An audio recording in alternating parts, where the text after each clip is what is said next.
Bienvenidos a mi canal Crecer en la Fe, donde te explicamos en forma clara y sencilla la palabra de Dios. Crecer en la Fe presenta la Escuela Sabática, temas en el Evangelio de Juan. Lección número 1. Señales que indican el camino. El texto para memorizar es Juan capítulo 20, versículos 30 y 31.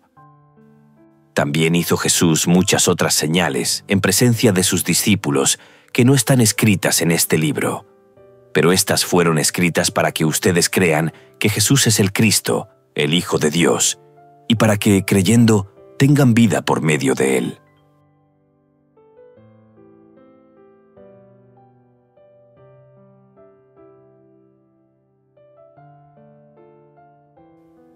Iniciaremos nuestro estudio haciéndonos dos interrogantes. ¿Por qué escribió Juan su Evangelio? ¿Quería enfatizar los milagros de Jesús o algunas de las enseñanzas específicas del Maestro? Bajo el poder y la influencia del Espíritu Santo, Juan explica por qué escribió lo que escribió. Dice que, aunque se podrían escribir muchas cosas más sobre la vida de Cristo, y hay también otras muchas cosas que hizo Jesús, las cuales, si se escribieran una por una, pienso que ni aún en el mundo cabrían los libros que se habrían de escribir. Amén. los relatos que Juan incluyó se escribieron para que ustedes crean que Jesús es el Cristo, el Hijo de Dios, y para que, creyendo, tengan vida por medio de él. Es decir, el Evangelio de Juan fue escrito con dos propósitos. Primero, revelar la divinidad de Jesús. Segundo, fortalecer la fe de los creyentes. Juan presenta a Cristo como el Hijo de Dios y enfatiza que la salvación es alcanzada por medio de la fe en él. El Evangelio de Juan es una invitación a conocer a Cristo de manera más profunda y a comprender el plan de salvación de Dios, resaltando la necesidad de una relación personal con Jesús para la vida eterna.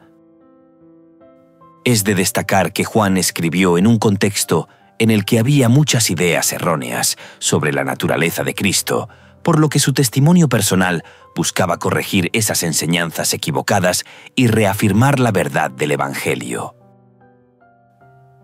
Como creyentes debemos subrayar la importancia del mensaje del Evangelio de Juan, ya que apunta a Cristo como el centro del plan de redención, una creencia fundamental de la teología. En este video y en las diferentes secciones vamos a examinar en el relato de Juan algunos de los primeros milagros de Jesús, desde cómo convirtió el agua en vino en una boda hasta cómo devolvió la salud al hijo enfermo de alguien, pasando por la curación del hombre en el estanque de Betesda. Juan llama señales a estos milagros. No se refiere a algo como una señal en la calle, sino a un acontecimiento milagroso que señala hacia una realidad más profunda. ¿Sabes cuál es esa verdad profunda que Juan deseaba resaltar? La verdad profunda era Jesús como Mesías. En todos estos relatos vemos ejemplos de personas que respondieron por fe, y sus ejemplos nos invitan a hacer lo mismo. Y este estudio lo haremos mediante los siguientes puntos. Primero, la boda de Caná. Segundo, la segunda señal en Galilea. Tercero, el milagro del estanque de Betesda. Cuarto, corazones duros. Quinto, las afirmaciones de Jesús.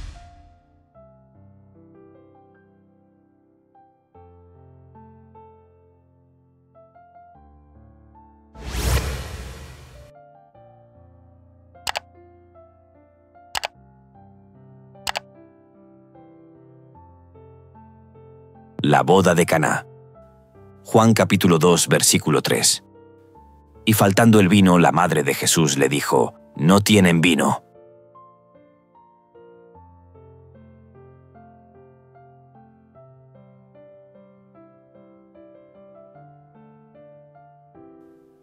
Iniciaremos nuestro estudio leyendo el Evangelio de Juan capítulo 2, versículos del 1 al 11. Al tercer día se hicieron unas bodas en Caná de Galilea, y estaba allí la madre de Jesús. Y fueron también invitados a las bodas Jesús y sus discípulos, y faltando el vino, la madre de Jesús le dijo: «No tienen vino». Jesús le dijo: «¿Qué tienes conmigo, mujer? Aún no ha venido mi hora». Su madre dijo a los que servían: «Haced todo lo que os dijere». Y estaban allí 6 tinajas de piedra para agua, conforme al rito de la purificación de los judíos, en cada una de las cuales cabían 2 o 3 cántaros. Jesús les dijo: «Llenad estas tinajas de agua», y las llenaron hasta arriba. Entonces les dijo: «Sacad ahora y llevadlo al maestresala». Y se lo llevaron. Cuando el maestresala probó el agua hecha vino, sin saber él de dónde era, aunque lo sabían los sirvientes que habían sacado el agua, llamó al esposo y le dijo: «Todo hombre sirve primero el buen vino, y cuando ya han bebido mucho, entonces el inferior. Mas tú has reservado el buen vino hasta ahora». Este principio de señales hizo Jesús en Caná de Galilea, y manifestó su gloria, y sus discípulos creyeron en él. Teniendo en cuenta la anterior historia bíblica, responde: ¿Qué señal hizo Jesús en Caná y cómo ayudó así a sus discípulos a creer en él? La primera señal que Jesús hizo en Caná de Galilea, convirtió agua en vino durante una boda, fue muy especial, ya que esta señal tuvo varios efectos clave, especialmente en los discípulos. Mencionaremos los siguientes. Primer efecto clave: revelación de su poder y su naturaleza divina. El segundo, fortalecimiento de la fe de los discípulos. El tercero, simbología espiritual. En cuanto al primer efecto, revelación de su poder y su naturaleza divina, podemos decir lo siguiente. Esta fue la primera manifestación pública de la gloria de Jesús. Al transformar el agua en vino, mostró su autoridad sobre los elementos naturales, revelando que tenía el poder de realizar milagros, una evidencia de su divinidad.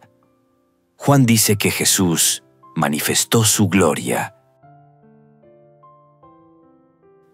En cuanto al segundo, fortalecimiento de la fe de los discípulos, podemos afirmar que, según Juan capítulo 2, versículo 11, se expresa lo siguiente.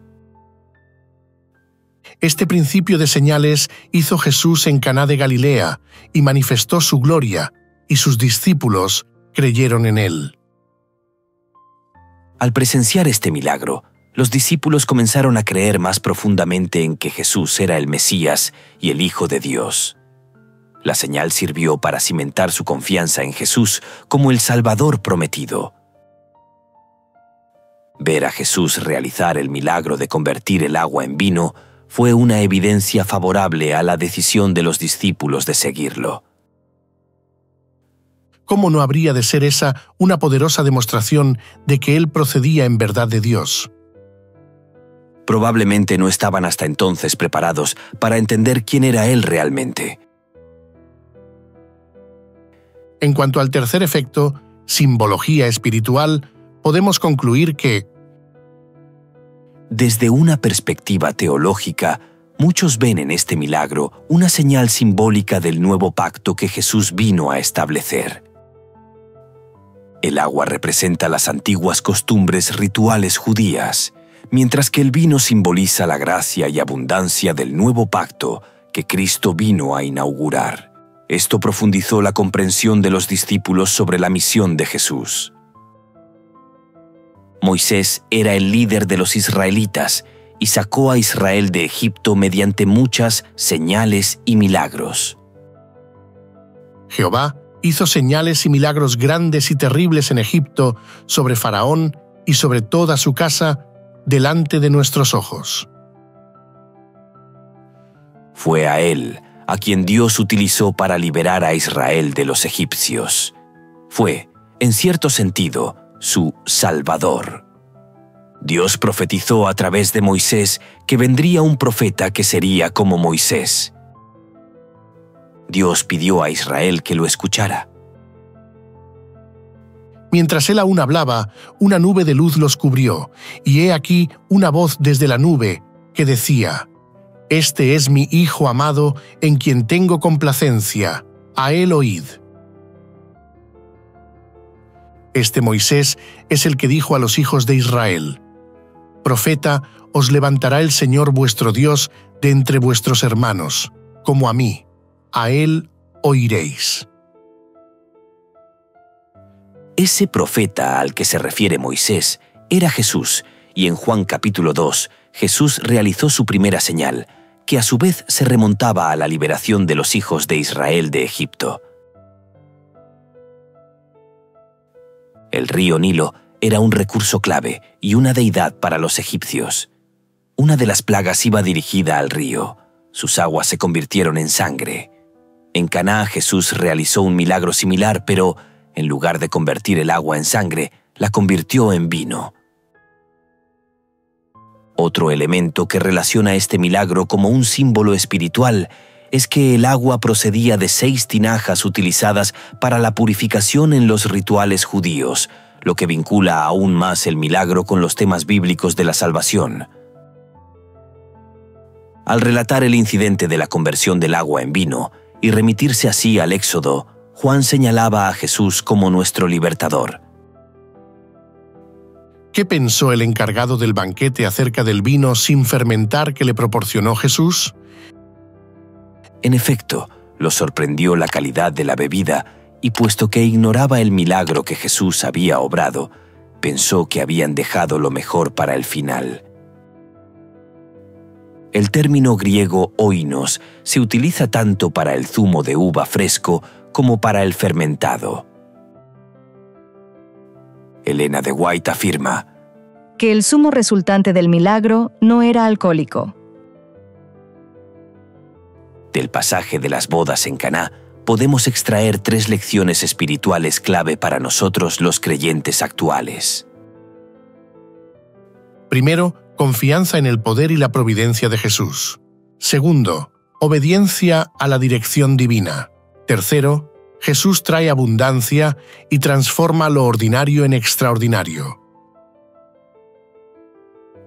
En cuanto a la primera lección, confianza en el poder y la providencia de Jesús, podemos decir: María acudió a Jesús con confianza al faltar vino, aunque él señaló que su hora no había llegado. Ella confió y dijo a los sirvientes que hicieran lo que Jesús ordenara. Lección espiritual. Debemos confiar plenamente en Jesús, incluso cuando no entendamos su tiempo, ni entendamos lo que nos pida que hagamos. Él tiene el poder y la sabiduría para proveer, por lo que debemos entregarle nuestras preocupaciones, confiando en que actuará en el momento adecuado. Sobre la segunda lección espiritual, obediencia a la dirección divina, podemos decir lo siguiente: Cuando María les dijo a los sirvientes: «Haced todo lo que os dijere», ella mostró que la clave para experimentar el poder de Dios es la obediencia. Los sirvientes obedecieron las instrucciones de Jesús sin dudar, incluso cuando no podían entender completamente lo que Él estaba a punto de hacer. Lección espiritual. Para nosotros, la obediencia a la voluntad de Dios es esencial. Aun cuando no comprendemos completamente sus planes, debemos seguir sus mandatos con fe. La obediencia a Dios abre la puerta para que su poder se manifieste en nuestras vidas de maneras sorprendentes y milagrosas. Sobre la tercera lección espiritual, Jesús trae abundancia y transforma lo ordinario en extraordinario, es de resaltar que Jesús no solo transformó agua en vino, sino que lo hizo de manera abundante y con la mejor calidad. El maestro de ceremonias se sorprendió de que el mejor vino se hubiera guardado para el final, lo que simboliza la abundancia y excelencia de las bendiciones que Jesús ofrece. Lección espiritual. Jesús no solo suple nuestras necesidades, sino que lo hace en abundancia. Él tiene el poder de transformar lo ordinario, agua, en extraordinario, vino de excelente calidad. En nuestra vida, Jesús puede tomar las áreas más simples y comunes y transformarlas para su gloria, ofreciéndonos bendiciones que superan nuestras expectativas. Recuerda, este milagro en Caná nos enseña a confiar en Jesús en todas las circunstancias, a obedecer su palabra con fe y a reconocer que Él trae abundancia y transformación a nuestras vidas.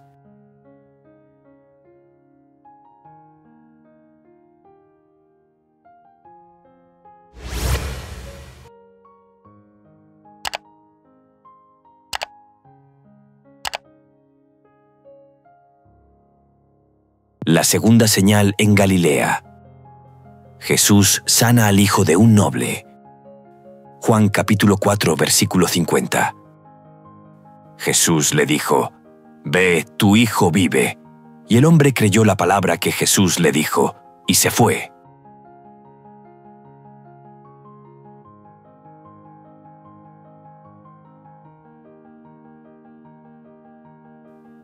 Durante todo su ministerio terrenal, Jesús realizó milagros que ayudaron a la gente a creer en Él. Juan registró estos milagros para que otros también creyeran en Jesús. A continuación, vamos a leer otra fascinante historia registrada en Juan capítulo 4, versículos del 46 al 54. Vino, pues, Jesús otra vez a Caná de Galilea, donde había convertido el agua en vino. Y había en Capernaum un oficial del rey, cuyo hijo estaba enfermo. Este, cuando oyó que Jesús había llegado de Judea a Galilea, vino a él y le rogó que descendiese y sanase a su hijo, que estaba a punto de morir. Entonces Jesús le dijo: «Si no viereis señales y prodigios, no creeréis». El oficial del rey le dijo: «Señor, desciende antes que mi hijo muera». Jesús le dijo: «Ve, tu hijo vive». Y el hombre creyó la palabra que Jesús le dijo y se fue. Cuando ya él descendía, sus siervos salieron a recibirle y le dieron nuevas diciendo: «Tu hijo vive». Entonces él les preguntó a qué hora había comenzado a estar mejor, y le dijeron: «Ayer a las 7 le dejó la fiebre». El padre entonces entendió que aquella era la hora en que Jesús le había dicho: «Tu hijo vive», y creyó él con toda su casa. Esta segunda señal hizo Jesús cuando fue de Judea a Galilea. Sobre la anterior historia, respondamos la siguiente pregunta. ¿Por qué hace el evangelista una conexión con el milagro de las bodas? Juan relata el segundo milagro de Jesús en Caná de Galilea, donde sana al hijo de un oficial del rey. El evangelista Juan menciona explícitamente la conexión entre este milagro y el primero, el de las bodas en Caná, señalando que ambos ocurrieron en la misma ciudad. Esta referencia no es casual, sino intencional, y hay 3 razones por las que Juan establece esta conexión. La primera, demostrar la continuidad del poder y la divinidad de Jesús. La segunda razón, enfatizar que la fe es progresiva. La tercera, subrayar la misión del Mesías. Sobre la primera razón, demostrar la continuidad del poder y divinidad de Jesús. Al conectar ambos milagros, Juan subraya que el poder de Jesús no fue algo aislado o temporal, sino una muestra continua de su divinidad. Además, Juan, al relatar la segunda señal que Jesús hizo en Galilea, remite a la primera señal, la de las bodas de Caná. Es decir, Juan parece decir lo siguiente: las señales que hizo Jesús les ayudarán a comprender quién es Él. Luego añade: esta fue una segunda señal que hizo Jesús cuando volvió de Judea a Galilea. En las bodas, Jesús transformó agua en vino, demostrando su poder sobre los elementos de la creación. En este segundo milagro, sana a distancia, mostrando que su autoridad trasciende el tiempo y el espacio físico. La referencia refuerza la idea de que Jesús es capaz de realizar actos milagrosos de diferentes maneras y en diferentes contextos. Continuaremos explicando la segunda razón de la conexión de estos 2 milagros enfatizar que la fe es progresiva. Al principio, la respuesta de Jesús a la súplica del noble puede parecer dura. Entonces Jesús le dijo: «Si no viereis señales y prodigios, no creeréis». El oficial del rey le dijo: «Señor, desciende antes que mi hijo muera». Sin embargo, este funcionario había condicionado su fe en Jesús a la curación de su hijo. Jesús, al leer su corazón, reconoció que el hombre sufría de una enfermedad espiritual más grave que la de su hijo. De repente, como un rayo, el noble comprendió que su falta de fe espiritual podría poner en riesgo la vida de su hijo. Ambos milagros tienen un enfoque en la fe. En el primer milagro, la fe de los discípulos fue fortalecida cuando vieron que Jesús podía hacer lo imposible. En el segundo milagro, el oficial del rey confía en la palabra de Jesús sin ver el milagro de inmediato. Juan muestra un crecimiento en la comprensión y desarrollo de la fe. No solo es creer lo que se ve, como en Caná con el agua y el vino, sino también confiar en la palabra de Jesús aun cuando no se ve el resultado instantáneamente. Terminaremos esta sección hablando de la tercera razón: subrayar la misión del Mesías. El primer milagro en las bodas de Caná es uno de alegría y celebración, donde Jesús provee vino, un símbolo de abundancia y bendición. En el segundo milagro, Jesús cura al hijo del oficial del rey, un acto de sanación y vida, mostrando su poder sobre la enfermedad y la muerte. Es importante reconocer que los milagros no demostraron por sí mismos que Jesús era el Mesías. Otros han realizado milagros. Algunos fueron verdaderos profetas, otros falsos. Los milagros solo revelan la existencia de lo sobrenatural, pero no significan necesariamente que Dios sea quien los hace. Satanás puede hacer milagros, si por ello entendemos actos sobrenaturales. El noble, angustiado, se entregó a la misericordia de Jesús, suplicándole que curara a su hijo. La respuesta de Jesús fue tranquilizadora. Le dijo: Jesús le dijo: «Ve, tu hijo vive». Y el hombre creyó la palabra que Jesús le dijo, y se fue. Aunque el verbo griego está conjugado en tiempo presente en el original, vive, algunas versiones lo traducen como futuro, vivirá, pues se trata de lo que en gramática griega recibe el nombre de presente futurista, usado para describir un acontecimiento futuro, pero tan seguro como si ya estuviera sucediendo. El hombre no se apresuró a volver a su casa, sino que, como evidencia de su fe en Jesús, llegó a casa al día siguiente y descubrió que la fiebre había abandonado a su hijo el día anterior, exactamente cuando Jesús había dicho esas palabras. Recuerda, Juan podría estar mostrando cómo Jesús no solo viene a traer bendiciones materiales, vino y alegría, sino también a restaurar la vida y traer sanidad espiritual. Al conectar estos dos milagros, Juan subraya que la obra de Jesús es integral. ¡Qué razón tan poderosa para creer en Jesús!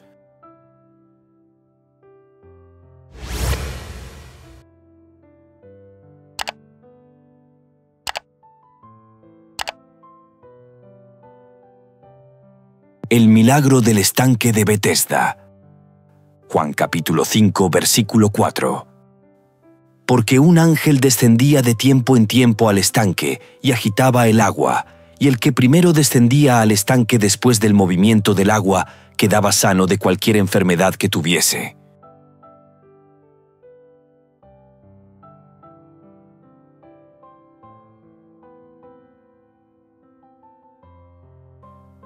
La siguiente señal que relata Juan tuvo lugar en el estanque de Betesda, registrado en Juan capítulo 5 versículos del 1 al 9. Después de estas cosas había una fiesta de los judíos, y subió Jesús a Jerusalén. Y hay en Jerusalén, cerca de la puerta de las ovejas, un estanque, llamado en hebreo Betesda, el cual tiene 5 pórticos. En estos yacía una multitud de enfermos, ciegos, cojos y paralíticos que esperaban el movimiento del agua, porque un ángel descendía de tiempo en tiempo al estanque y agitaba el agua. Y el que primero descendía al estanque después del movimiento del agua quedaba sano de cualquier enfermedad que tuviese, y había allí un hombre que hacía 38 años que estaba enfermo.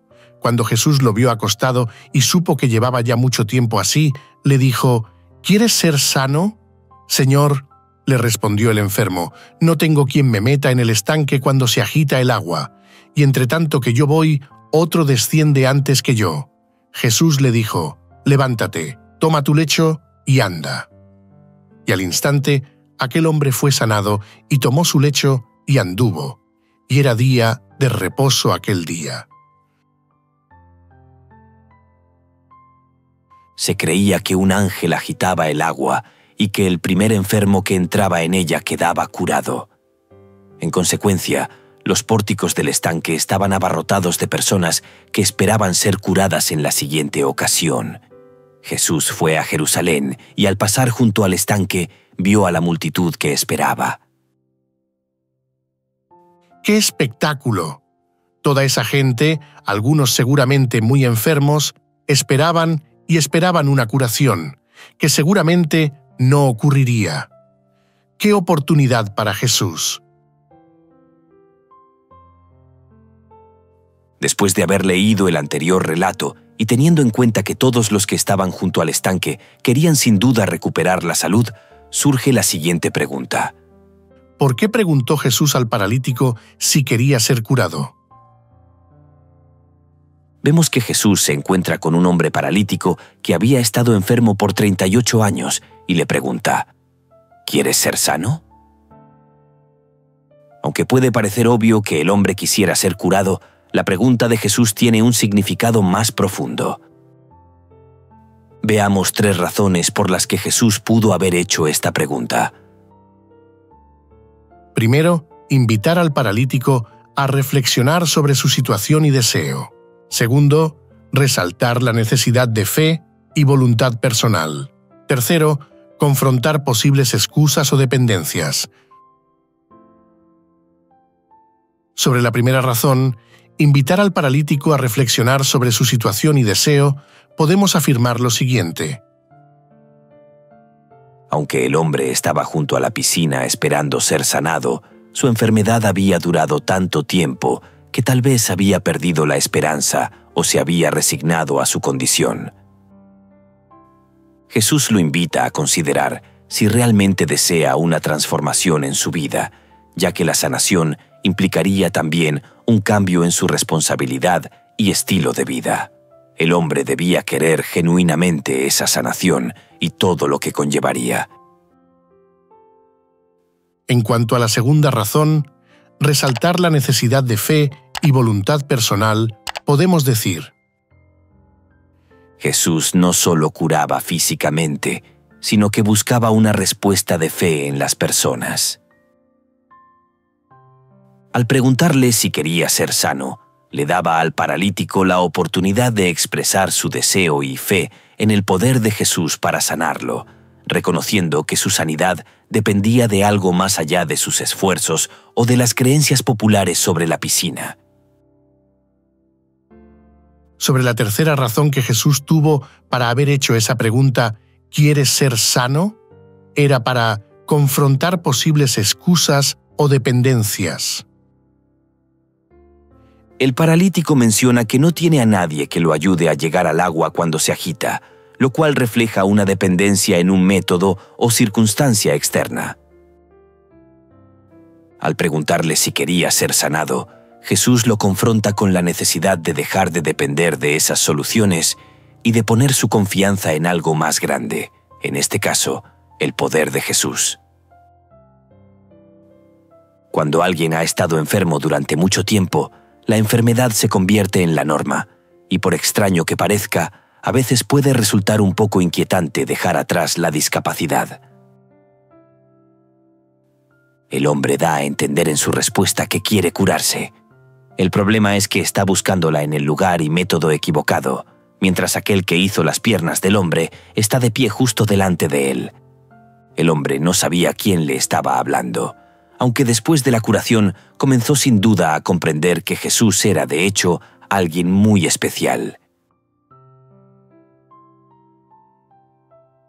El pensamiento inspirado dice lo siguiente: Jesús no pide a este enfermo que ejerza fe en él, dice simplemente, levántate, toma tu lecho y anda.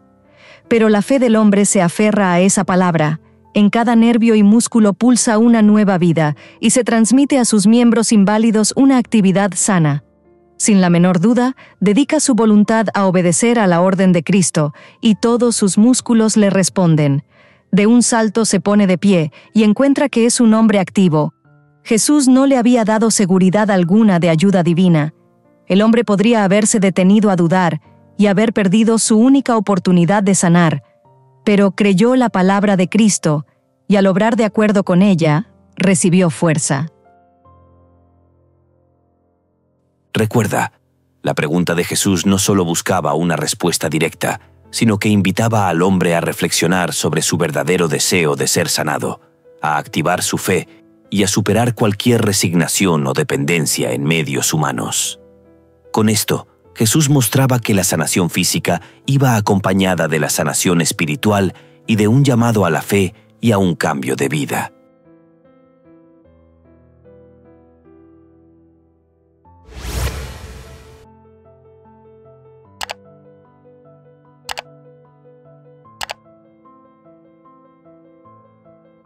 Corazones duros. Juan capítulo 5, versículo 10.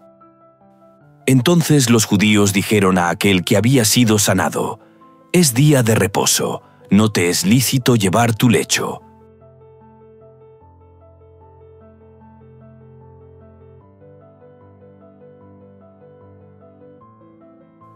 Concluimos en la sección anterior que las señales, las maravillas y los milagros no demuestran por sí mismos que algo provenga de Dios. Pero, por otro lado, cuando en verdad proceden de Él, es peligroso rechazarlos. En esta sección continuaremos analizando otros aspectos del milagro de sanación del hombre paralítico. Para tal fin vamos a leer Juan capítulo 5, versículos del 10 al 16. Entonces los judíos dijeron a aquel que había sido sanado: «Es día de reposo, no te es lícito llevar tu lecho». Él les respondió: «El que me sanó, él mismo me dijo, toma tu lecho y anda». Entonces le preguntaron: «¿Quién es el que te dijo, toma tu lecho y anda?». Y el que había sido sanado no sabía quién fuese, porque Jesús se había apartado de la gente que estaba en aquel lugar. Después le halló Jesús en el templo y le dijo: «Mira, has sido sanado, no peques más, para que no te venga alguna cosa peor». El hombre se fue y dio aviso a los judíos que Jesús era el que le había sanado. Y por esta causa los judíos perseguían a Jesús y procuraban matarle, porque hacía estas cosas en el día de reposo. Ahora respondamos la siguiente pregunta. ¿Qué lecciones podemos extraer de la asombrosa dureza de corazón de los líderes religiosos con respecto a Jesús y al milagro que acababa de realizar? Vemos la dureza de corazón en la reacción de los líderes religiosos ante el milagro que Jesús realizó al sanar al paralítico en el día de reposo. Los líderes religiosos, en lugar de alegrarse por la sanidad del hombre, los líderes se enfocaron en el hecho de que Jesús había violado las reglas del sábado al decirle al hombre que cargara su lecho. De esta actitud de los líderes religiosos podemos extraer 3 lecciones importantes para nuestra vida espiritual. Primero, el peligro del legalismo religioso. Segundo, resistencia al cambio y a lo nuevo. Tercero, la ceguera espiritual puede impedirnos ver la obra de Dios y nuestra verdadera condición espiritual. En cuanto a la primera lección, el peligro del legalismo religioso, podemos apreciar lo siguiente. Los líderes religiosos estaban tan enfocados en la observancia estricta de las normas del sábado que perdieron de vista el propósito y espíritu de la ley. En lugar de alegrarse por el milagro y la restauración de una vida, se centraron en las reglas superficiales. Esto muestra cómo el legalismo puede endurecer el corazón, haciéndonos olvidar la esencia del amor y la misericordia. La lección que nos deja es que debemos tener cuidado de no poner las reglas por encima de las personas. La ley de Dios fue dada para nuestro bienestar y para reflejar su carácter amoroso, no para ser usada como un instrumento de juicio rígido. El amor y la compasión deben ser la prioridad en nuestras interacciones. En cuanto a la segunda lección, resistencia al cambio y a lo nuevo, se nos enseña lo siguiente. En los tiempos de Jesús, las curaciones eran permitidas en sábado solo en casos de emergencia. Este hombre había estado incapacitado durante 38 años, por lo tanto, su curación no era una emergencia. Además, ¿qué necesidad había de que cargara con su lecho?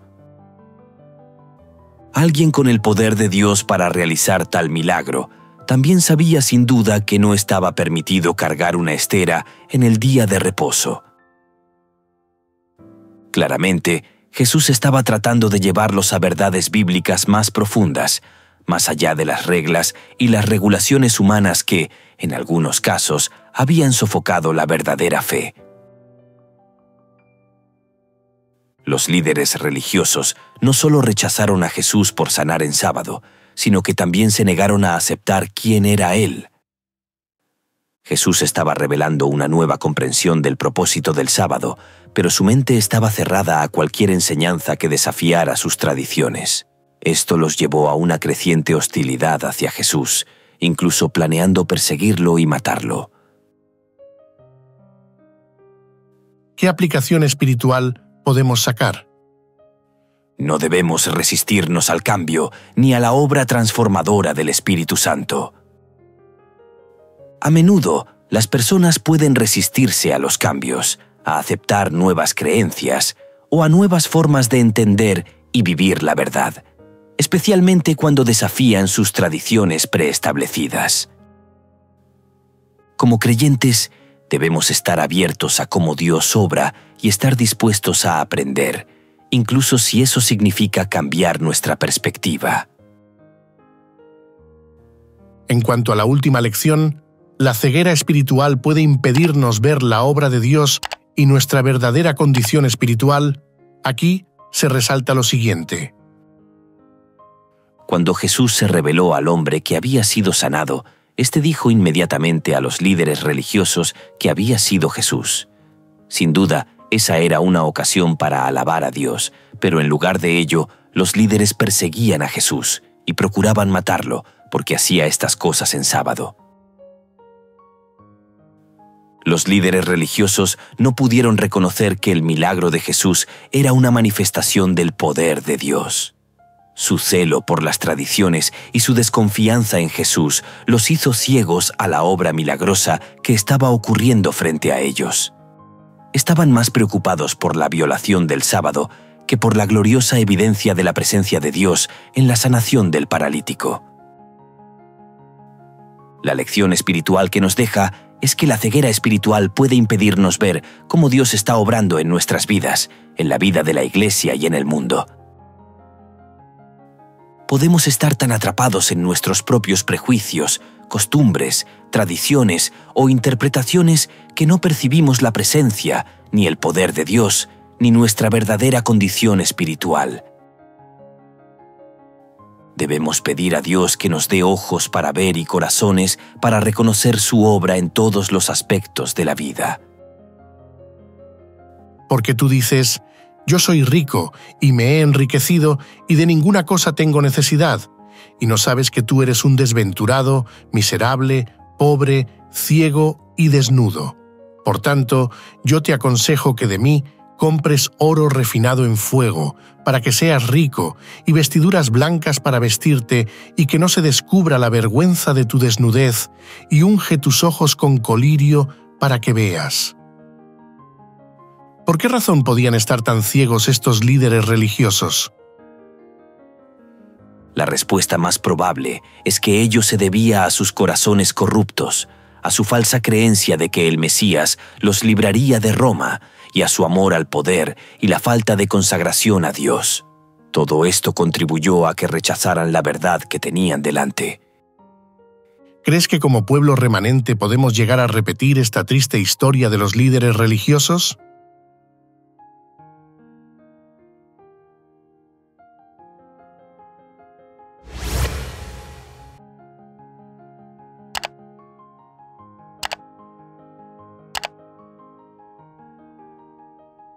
Las afirmaciones de Jesús.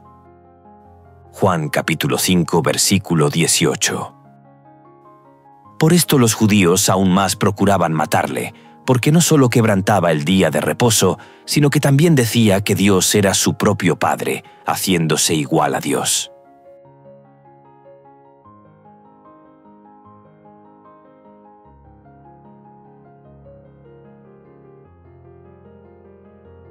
El milagro del estanque de Betesda brindó a Juan una excelente oportunidad para destacar quién es Jesús. Juan dedica 9 versículos a describir el milagro y unos 40 versículos a describir a aquel que lo realizó.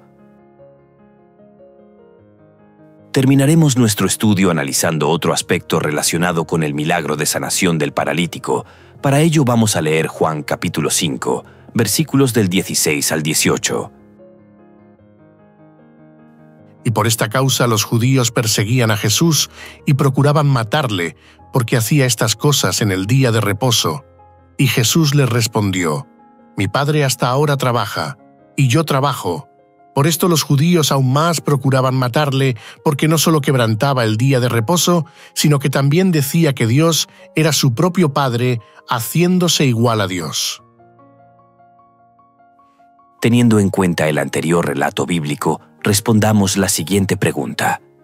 ¿Por qué persiguieron a Jesús tras el milagro que hizo en sábado?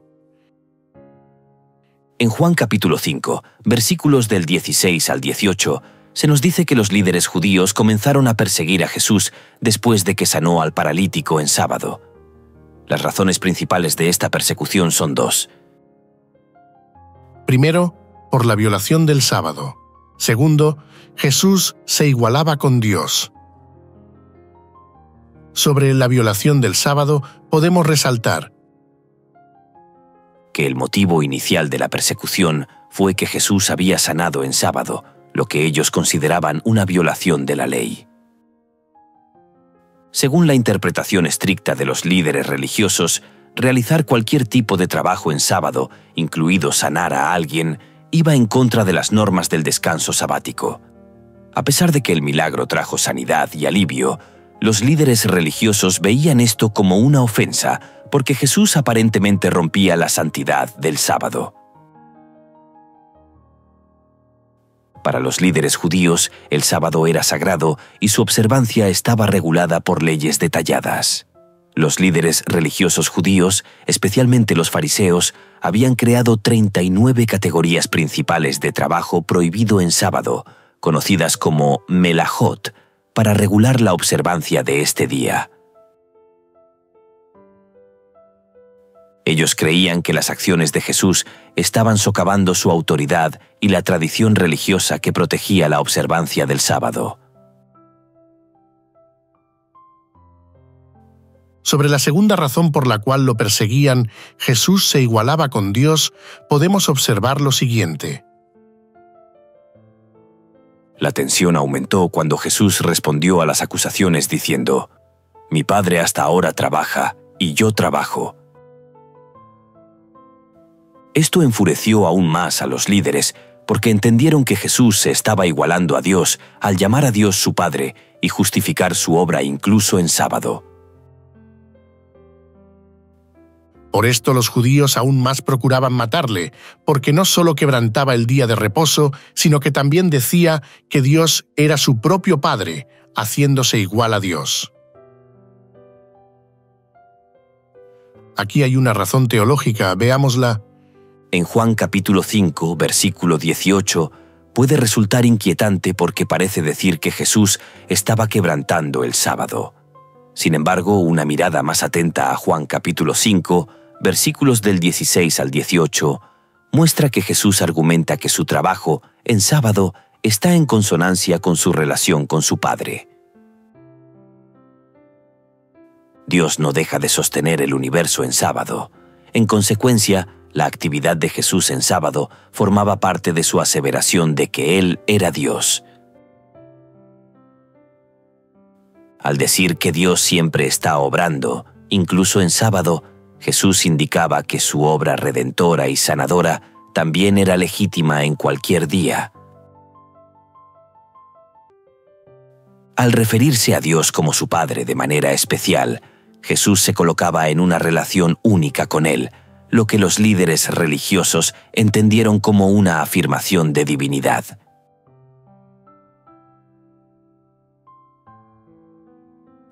Al leer Juan capítulo 5, versículos del 19 al 47, vemos que Jesús trató de ayudar a los líderes religiosos que lo aceptaran como el Mesías. Jesús ofrece una extensa enseñanza para ayudar a los líderes religiosos a comprender quién es Él y aceptar su identidad como el Hijo de Dios. A continuación, algunos de los puntos clave que Jesús utilizó para respaldar su afirmación, poderosamente atestiguada por el milagro que acababa de obrar. Primero, la unidad con el Padre. Segundo, el poder de dar vida. Tercero, el juicio confiado al Hijo. Cuarto, los múltiples testimonios que confirman quién es Jesús. Jesús presenta una serie de testimonios que respaldan su identidad, tales como: el testimonio del Padre. Dios mismo da testimonio de que Jesús es su Hijo. El testimonio de Juan el Bautista. Juan anunció que Jesús era el Cordero de Dios.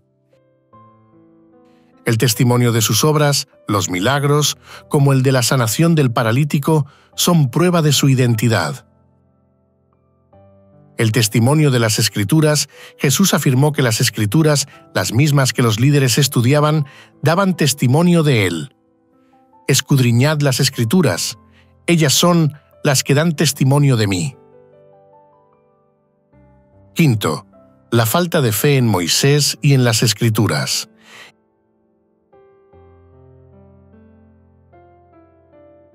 Y terminaremos resumiendo Juan capítulo 5, versículos del 19 al 47, resaltando lo siguiente.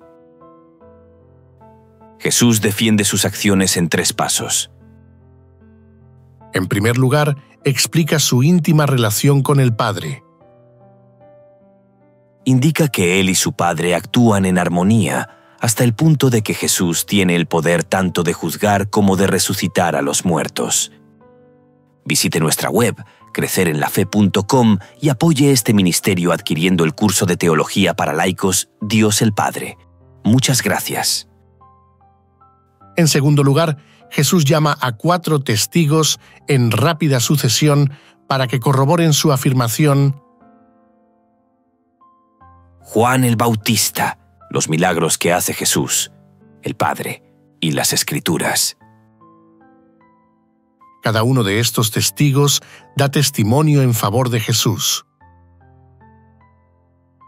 Por último, o tercer lugar, en Juan capítulo 5, versículo 40 al 47, Jesús pone delante de sus acusadores la condena contra ellos mismos, revelando el contraste entre su ministerio y el egoísmo de ellos. La condena, dice, provendrá de Moisés, aquel en quien han puesto sus esperanzas.